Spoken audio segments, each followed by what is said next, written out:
Kasako Media, tunaangazia maisha, tunaandika kesho.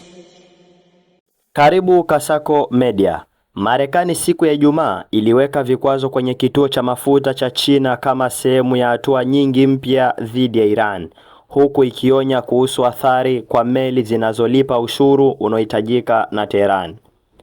Hatua hizo mpya zinakuja huku kukiwa na kusimama kwa diplomasia baada ya Trump kusimamisha mashambulizi ya Marekani na Israeli dhidi ya Iran, na zilitangazwa wiki mbili tu kabla ya Trump kutembelea China, mteja muhimu wa mafuta ya Iran. Marekani tangu muhula wa kwanza wa rais wa Marekani Donald Trump imejaribu kwa upande mmoja kuzuia nchi zingine zote kununua mafuta kutoka Iran, ambayo viongozi wake wakuu ni maadui wakubwa wa Israeli na Marekani.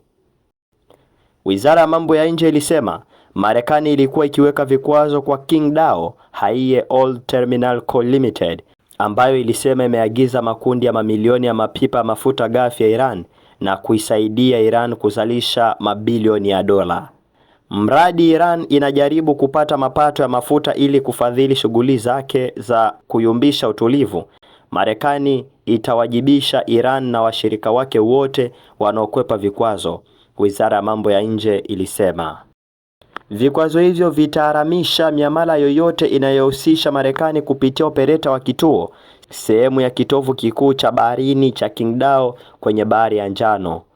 Ikumbukwe kwamba mwaka jana Marekani iliweka vikwazo kama hivyo kwa chombo kingine katika eneo hilo, ambayo ni Qingdao Port Haiyue Dongjiaku Oil Product Co.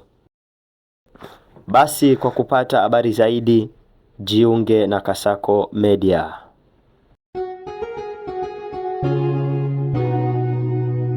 Kasako Media, tunaangazia maisha, tunaandika kesho.